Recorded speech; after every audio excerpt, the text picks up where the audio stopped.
आज 15 अगस्त है और हर साल की भांति यह क्रम 1947 से चला है। हर 15 अगस्त को लाल किले पर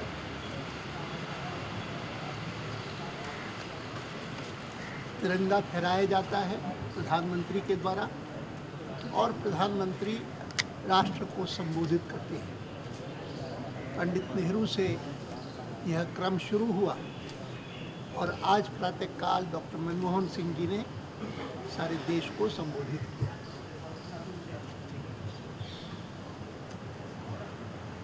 मैं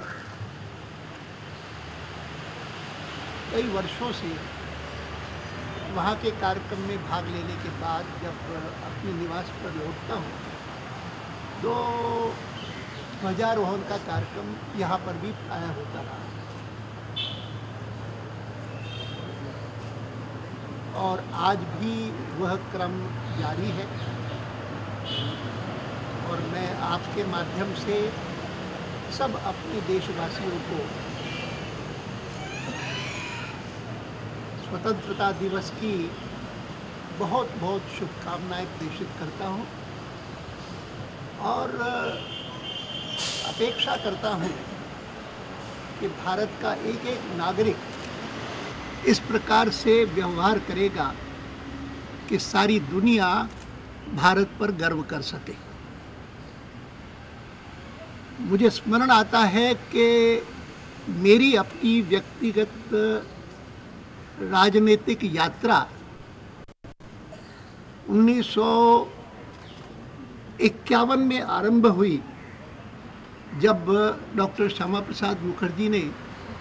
भारतीय जनसंघ की स्थापना की।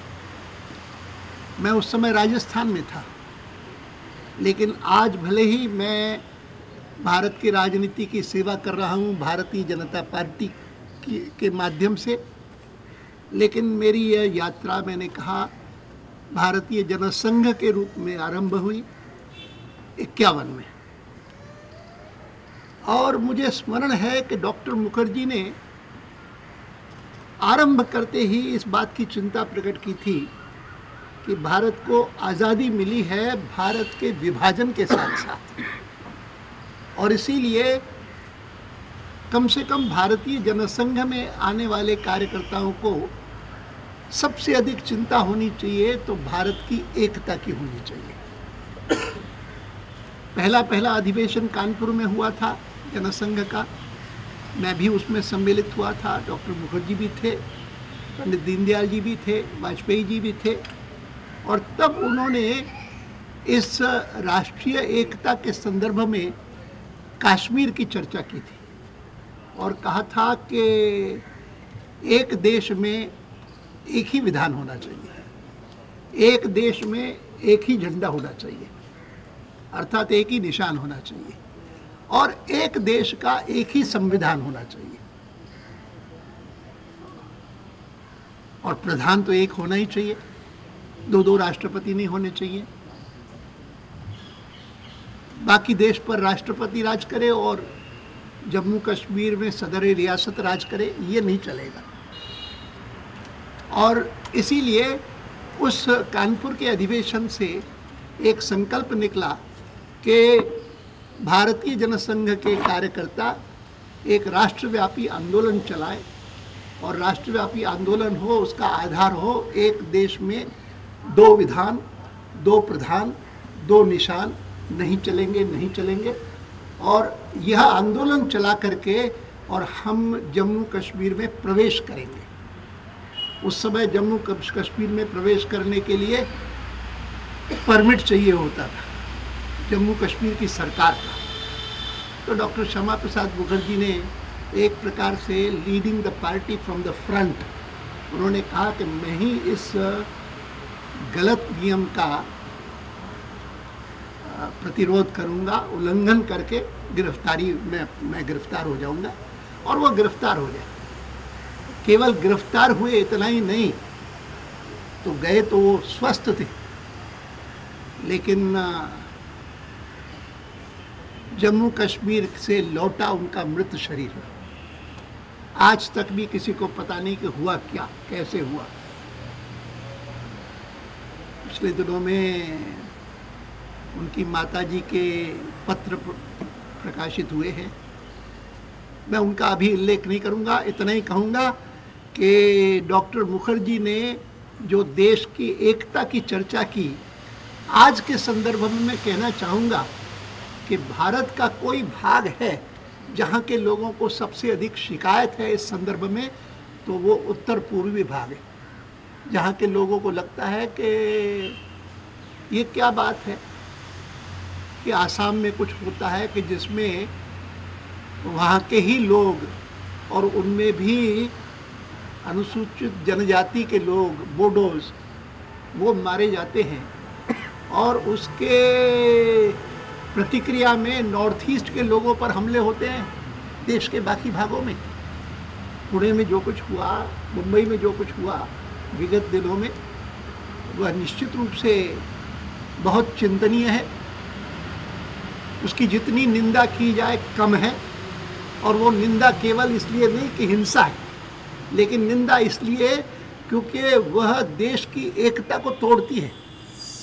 और इसीलिए मैं स्वयं कोकराझार गया था पिछले दिनों में, उसके बारे में दोनों सदनों में मामला उठा है जोर से, और मैं अभी भी चाहूँगा कि भारत सरकार और प्रदेशों की सरकार इस बात की पूरी चिंता करे कि उत्तर पूर्व में रहने वाले भारतीयों के बारे में उनके मन में किसी भी प्रकार की आशंका न पैदा हो, और उनको ये आश्वस्ति देनी है कि सारा देश आपके साथ है, नॉर्थ ईस्ट की जनता के साथ है, और नॉर्थ ईस्ट के साथ किसी भी प्रकार का अन्याय होगा, किसी भी प्रकार की हिंसा होगी, तो उसको देश बर्दाश्त नहीं करेगा। और हम अपेक्षा करते हैं भारत सरकार से भी और प्रदेशों का, राज्यों से भी, कि उनका रवैया भी वैसा ही होना चाहिए। क्योंकि ऐसी बातें जब होती हैं, अब मुंबई में जो घटनाएं घटी, तो उसके बाद मुझे बताया गया कि वहाँ पर जो एक प्रकार से शहीदों का स्मारक है, अमर जवान ज्योति जैसा यहाँ पर है, वैसा अमर जवान ज्योति वहाँ पर है, वो उसके ऊपर भी हमला किया गया। तो ये केवल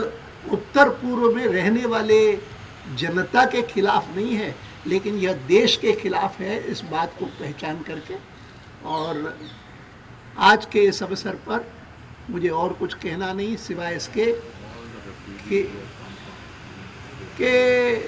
हिंदुस्तान के इतिहास में या तो जम्मू कश्मीर में ऐसी स्थिति हुई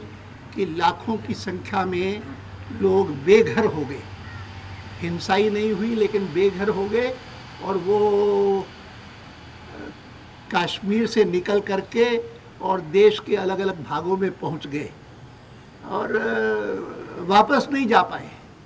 चाहे अनेक बार ये बातें कही गई हैं कि सारे के सारे विस्थापित लोगों को हम वापस उनके घरों पर पहुंचाएंगे, लेकिन नहीं गए हैं। मैं जब अब कोकराझार गया था और वहाँ कोकराझार की कैंप्स में गया था, तो एक ही बात सुनने को मिलती थी, क्या हमारी स्थिति भी वैसी ही हो जाएगी? जो हम विस्थापित हुए हैं, हमारे मकान उजड़ गए हैं, बहुत सारे मकान तो जला दिए गए हैं और हम बेघर हो गए हैं,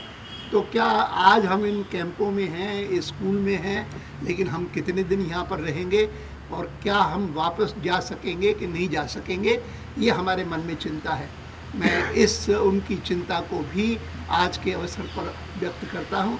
और मैं अपेक्षा करता हूँ प्रधानमंत्री जी से कि जो आसाम से निर्वाचित हैं वो सबसे अधिक चिंता किसी बात की आज करेंगे,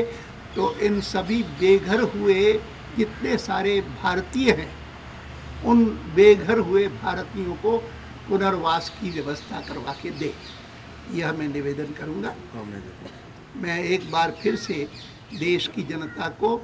आज के इस अवसर पर बहुत बहुत शुभकामनाएं देता हूँ।